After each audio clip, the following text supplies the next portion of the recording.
पन्हाळा गडावरील नागरिकांच्या पाणी प्रश्नासाठी नगर परिषदेनं गडाच्या पायथ्याशी धबधबेवाडी इथं सोलर प्रकल्पाचं काम सुरू केलंय।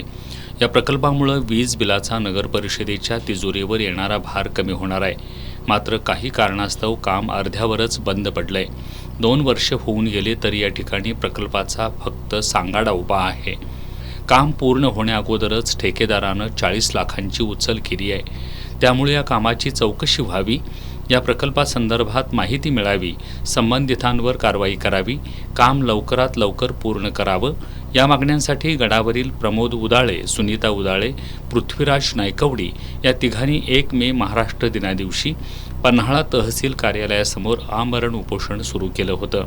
काम ते जवळपास 54 लाखाचं आहे आणि 40 लाख उचल केले अशा अंदाजे आम्हाला माहिती मिळते।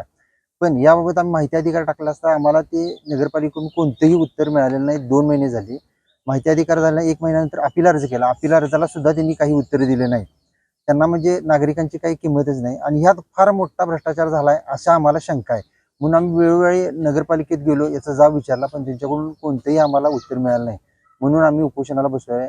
आम्हाला सल्लेशीर कायदेशीर मार्गाने आमचा संविधानावर विश्वास आहे, त्यांना आम्हाला त्या मार्गाने आम्हाला योग्य ते उत्तर मिळावं आणि जे दोषी आहेत त्यांच्यावर कायदेशीर कारवाई व्हावी म्हणून आम्ही उपोषणाला इथे बसलो। दरम्यान पन्हाळा नगर परिषदेच्या नगराध्यक्षा जयश्री पवार, मुख्य अधिकारी चेतन कुमार माळी, नायब तहसीलदार संजय वळवी, विजय जाधव यासह सर्व नगरसेवकांनी उपोषणकर्त्यांची भेट घेतली।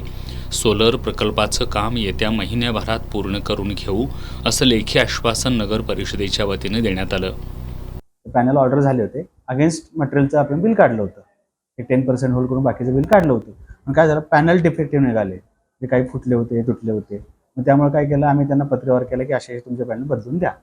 त्या पद्धतीने कॉन्ट्रॅक्टरने पॅनल बदलायला नेले। मध्यंतरच्या कालावधीमध्ये काय झालं की पॅनल वेळेत येऊ शकले नाहीत, ते रेट दरवाढ ह्या गोष्टींवर सगळा विषय झाला। पण आज रोजी आम्ही त्यांना म्हणजे मागील आठवड्यातच आम्ही त्यांना सूचना दिलेल्या आहे। त्यानुसार त्यांनी सांगितलेलं आहे की पुढचे 15 ते 20 दिवसात ते सगळे पॅनल बसून तिथून पुढचे 10 ते 15 दिवसात सगळं कारवाई करून देतो। लेखी आश्वासनानंतर उपोषणकर्त्यांनी उपोषण मागे घेतलं। यावेळी पन्हाळ्याचे माजी नगराध्यक्ष असिफ मोकाशी यांच्यासह ग्रामस्थ उपस्थित होते।